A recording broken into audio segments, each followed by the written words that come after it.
Hello guys, welcome back to the ROOKVIEW. Today we're going to do a Q&A video, I guess. This video doesn't really have a particular topic, but I wanted to offer the ability to ask me some questions and I'll go over them, troll or legit. And I also had a lot of topics that I wanted to discuss, but I didn't really feel like were fit for like an entire full video. So to start, I'm just going to go through your questions. So we're going to start with this one. How old are you? I'm 21. I'm about to be 22 in a few days. Favorite colors? Well, you see, orange is my favorite color. It's the most underrated color. Green is pretty solid. I like blue. Not really like the normal stereotypical blue, but different shades of blue. Kind of same with red. Yellow's ass and is objectively the worst one. A rematch with Mankler? Yes, I do want a rematch with Mankler because I will totally beat him next time. He probably has me at 200cc, but I'm not giving him shit for 150. It was a fluke. You can tag him. I'm coming for you next time. We have a tournament with money on the line, and I'm just gonna point out, like, we did play another time. It wasn't official. It was 200cc, but I won that. So. Okay, I was not expecting this question. Well, I kind of was after the conversation in MKU, but I'll give you the straight answer. Good ass is unrivaled, but I do like tits also. Really, like, pretty face is kind of the real answer. Like that's where you get the full package, but it's hard to decide, I guess. I don't think I need more dolphin shoals. Matter of fact, I'm even willing to go through the data with this one on you guys. So I actually have produced 16 ROOKVIEW videos so far, and 2 of my videos covered CT footage and Super Metroid footage. So it's more like 14, but so far I've had shoals appear in the tournament formats video, the subclans video, the fire hopping video, the advice to clan leaders video, and the desert video, which is only 5 minutes, so it's like not even a lot of opportunity for it to be in it, and that's like focused on a track that's not shoals. And on how items make the game more skill-based, my lights out running won me an FFA in this clip, clearly showing competency. And to take it a step further, someone even felt the need to comment on my beautiful eel driving, furthering my point even more. So then you also have to consider that I featured DS in the thumbnail of the top 145 tracks video. So it's more like I've had DS in 7 out of 14 of my videos, and like that's literally half. Now, considering there's 48 total tracks in the game, you'd think if all were played evenly, given about an average video length of 12 minutes or so, which is about 4 races, that I'd play each track once every 12 videos, and so far we've had 6 appearances in 14 videos, 13 with footage, so that's like over half, when in reality I should have only had it once by now, so I'm well over the DS quota. I don't want to hear it, bro. I'm just going to point out, on these 6 appearances, I got first on 4 of them, so be honest, it's probably one of my best tracks in the game. I just don't particularly enjoy it. Now, this is the question I think was, I guess, the most genuine, the one I want to spend the most time on, though perhaps my DS rant might be a little bit more. This one I'm going to do a new video entirely on eventually, but I'm going to give a short answer for now. Yeah, if it's dying right now, I think people just gotta step up. I know there's a lot of people that want to play the mode even more, and I think that's good. I think it's a fun mode. I think more people need to step up and show their commitment, and perhaps the people who are in charge of MKC, for example, may see this and want to add like a potential league or tournaments to the site overall, which is being talked about right now, but we gotta make sure it's gonna work first. For me personally, I don't personally like it as a competitive game mode. I think right now it's kind of fun because it's kind of underdeveloped, I guess. The way I see 200 is, if it develops more, I believe that it is going to not really involve too much item strategy, and that's kind of a turn-off to me. I think the more it gets developed, the less satisfying it'll be to play, personally. Kind of like MKW, like when we first got that game was a blast, but we started to slowly realize that shock bagging and driving backwards is the best strategy. Now, I'm not saying it's the same thing for 200, because it's not. It'll be different, but like it's kind of a similar concept. I personally feel like the more developed 200 becomes, the more it'll be focused on perhaps almost random item use. That's kind of like what I picked up on in the best rooms I've been in. It feels more like a lottery, I guess, than 150 on whether or not I do well personally, and that's because I think a lot of the reaction timing and best strategy is to get rid of stuff quicker, because you get to the next set of item boxes like more quickly and stuff, and it's harder for people to react and avoid stuff. So that's not personally my cup of tea. I enjoy playing it, especially in TT. I think it's a nice change, nice to have in a game, breath of fresh air perhaps. But to me, I think as a competitive mode, it's just not personally my cup of tea. But I would like to see it grow, and I would like to see it do better. Like, I'm always down to play. It's just like not something that I think would ever be my main mode of choice personally. So getting on to some of my other contents, or other content that I guess I wanted to do. The topic of VR grinding was one. This is a topic that like I see a lot of people complain about. I don't really think it's a good use of your time personally. I mean, I guess a lot of people like to set achievements and stuff. It's been happening since 7. Oh, can you get like, well, in the Wii rendition, like it was pretty simple to get to the goal. Like that's why I thought like it's a good goal for like literally everybody to have, because it doesn't take much time. In 7 that was different, and then people started becoming assholes about it. In 7, like people refused to add people if you couldn't get them into high rooms. I guess it's different in 8 now. People are supposed to like farm lobbies with bad players and stuff. Personally, I think it's a waste of time. I think you could be playing other games first of all, or doing other stuff in your life.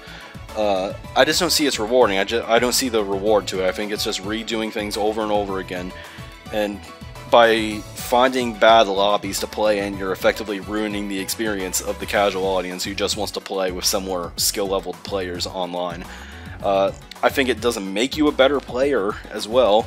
I think it kind of paints a lie to you on like what the meta of this game actually is, which is 12-player rooms. People are actually like competent. I think it's a waste of time personally. I mean, if that's your cup of tea, you like playing races over and over again, front running over and over again, cool, do it. But like, I think that you should do it in lobbies that are like more around your skill level, because I think that's where you have more fun in the game than just kind of pestering players who just have no chance of beating you. This is going to be an unpopular opinion, maybe a more popular one here, but probably like more unpopular amongst like the casual audience of the series. MK64 sucks. I'm just going to say it straight up. The item balance is like an all-time worst, and the long track design is pretty terrible also. A lot of the tracks take at least 4 minutes to complete, some pushing 5 or 6. That's honestly ridiculous. It's a bit overrated. It was a good. It was legendary in '97. I'm assuming. I grew up in the early 2000s, obviously. It definitely made a lot of steps from SMK, but it's been outdone in almost every way possible by now. And I understand that nostalgia is a factor, but I just don't see like why people like it so much. Like, I enjoy a lot that it has to offer, the stages, the tracks. It's iconic, but like, it's overrated. Come on. Predictions threads. This is not something that's that's not something that's like currently a thing, but I assume it will be a thing soon. People who do predictions threads and take things to heart and like quote people and stuff or something, that like, oh dude, you're like wrong and stuff, you like totally slept on us. Like, come on, just stop. People do it for fun. Like, it's not like they aren't. You think that people are seriously going to be analyzing your team and just like try to piss you off? No, like, don't take them seriously. The fact that like we're in a division format, like, to begin with, like it doesn't even matter to begin with. Like, you're proving that like, oh man, I was like 2 slots better in the overall picture than some people thought like we would be, and like it's not a big deal. Just stop getting pissed off about it. There's no reason to be, please. Now, for somebody like me, this is probably gonna be a weird opinion for you guys to hear. I like the INDIVS charts. Personally, I kind of feel that it gives us more statistics, I guess, to keep our stuff together, I guess. And personally, I like the fact that it lets weaker-minded individuals actually focus on their score over their team's performance, and actually, in turn, like, causes their team to get potentially worse results because they want to fight for their average. The fact that it makes particular players unwilling to do stuff in league matches because it would hurt it, and thus hurting their team as a result, I think is personally hilarious. And I like the data, and I believe that my team is focused on what's important. So I like the fact that people will actually be like, will actually play unoptimally because it exists. And I think that everybody knows who these people are, so I don't think it matters that much. This one is kind of like less, like this was more of a nitpick for me. Like, well, I don't get why people pick random in worldwide races, like, ever. Like it makes more sense in 8 since like you only get 3 selections, but like in the past ones, like do you not have like a preference? Like, is there nothing interesting about you? Do you just not care?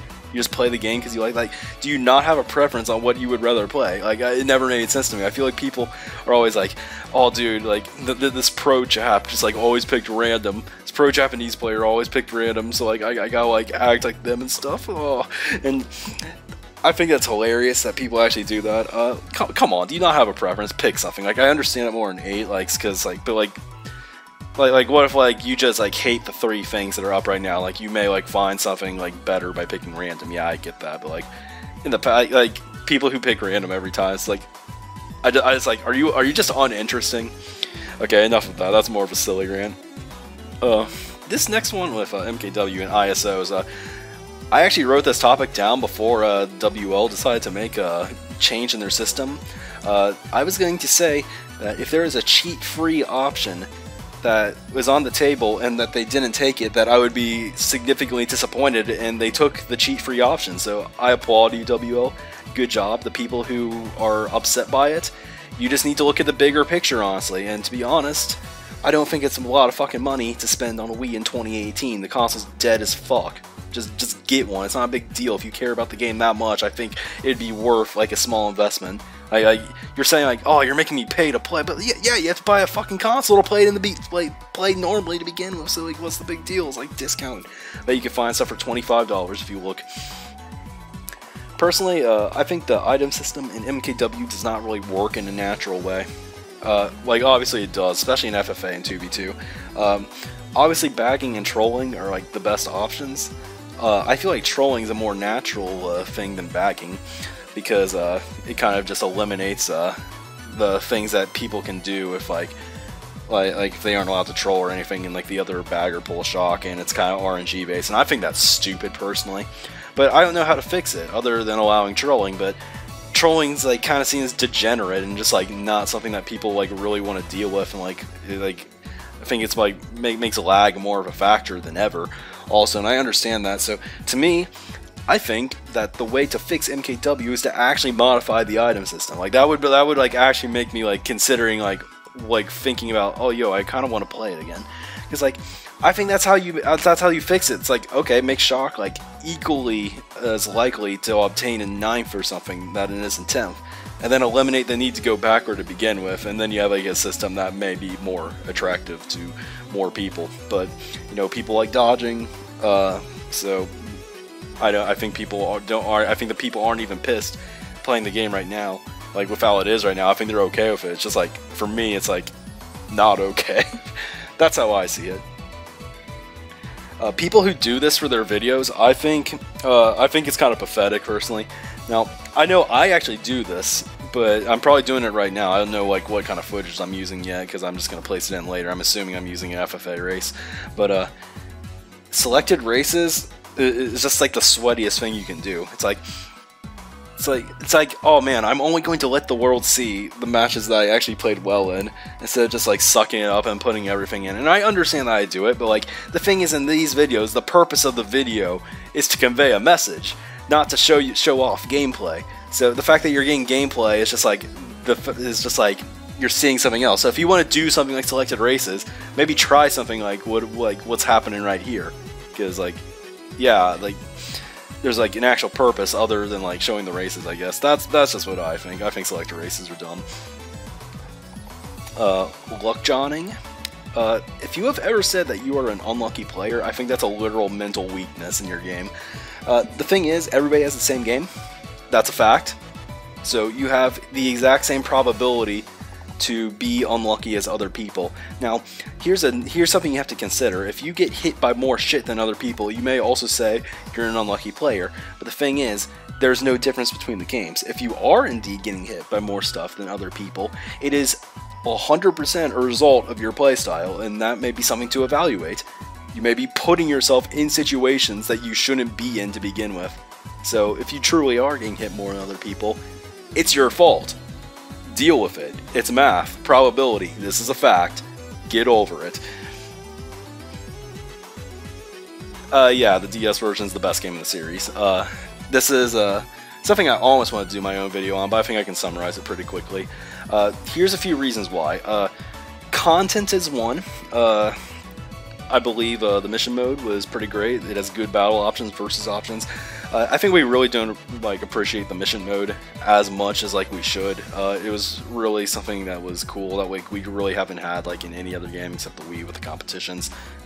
I think it was a really great addition and quite fun. I think it's the closest thing we could ever get to a story mode if they did something in the future. I had a ball with it. It was kind of cool and innovative, I think. That was pretty great to have. I think it has the best new tracks in the series by a landslide. Got TikTok Clock, Waluigi Pinball, Airship Fortress, Wario Stadium. I love all that stuff, and all the other stuff they aren't bad either. Great new tracks. The fact that they brought back retro tracks for the first time was awesome. I think it has the most unique karts. All the karts that are good also I really like. Handling's OP, and I think that's a great thing because it allows for a lot of flexibility in your lines and driving while still playing optimally. I like the battle modes a lot. This is the best rendition of Balloon Battle. The people who like 64 and Double Dashes more can fuck off. They're wrong. The fact that you get storage balloons just adds a whole new layer of strategy to begin with. Because you get better items and stuff. You can only have one up, but it's more risky, and you get. I like that quite a lot. Shine Runners is pretty great also. It's a forgotten mode. I'm going to talk about that in a later video actually. It's better than Coin Runners by Landslide, I'll say that. The fact that it's still elimination style. It's the last game that had elimination style. Elimination's great for battle mode, honestly, and I think that's one of the worst new changes. The fact that they got rid of it, I guess, for the later things. Wi-Fi records were better than VR because it's actually kind of accounted your skill in a way, I guess. But then again, people could still farm battle rooms. But I thought it was a cooler addition, and even stuff like emblems just shows how much they thought about the customizability of the game. That's kind of what I saw. I think the fact that it's also probably one of the more skill-based titles was a really cool thing, because a lot of people like to give the series shit for being so RNG based, but this one really kind of pushed your this one kind of really pushed it. It is actually a lot. I feel like it was more skill-based than luck-based, which is kind of cool for an MK game. I miss it a lot. I just remember having fond memories of this game and enjoying it quite a lot. And that's not to take away from any of the other recent games, but personally, if I go back and play like 7 or MKW these days, it's boring to play on my own, but that's not the same with MKDS, and that's what I guess makes it special to me. So that is why this is my personal favorite thing, or favorite game in the series. Last thing, this is just really quick. Zap, if you are watching by chance, Jungle Japes is not better than Congo Jungle, or Congo Falls now. This is an objective fact. This is why. Congo Jungle has a first of all better setting. The waterfall's awesome, personally. The barrel's cool. It's not as tilting as the water below. I mean, the water below is kind of funny in a way. But you know what's also funny? The DK wrap. This is the stage it's supposed to be on. I don't care about the new ultimate options. This is the stage in Smash that the DK wrap is on. Additionally, you got the Rock, and the Rock's hilarious. You got the new mode, or not the new mode, but the made-up mode, King of the Rock. Whoever's on with the timing ending on it is the winner. It's kind of cool. It's kind of hype. It's the best casual stage, and that is an objective fact, even though this is definitely an opinion. Alright, that's all I have for now. Thanks for watching, boys, as always, and girls, if so. Probably 1% of my demographic, but, that's how it be sometimes. Alright, thank you. Talk to you later. I don't know what I'm going to do yet, but we'll figure it out later.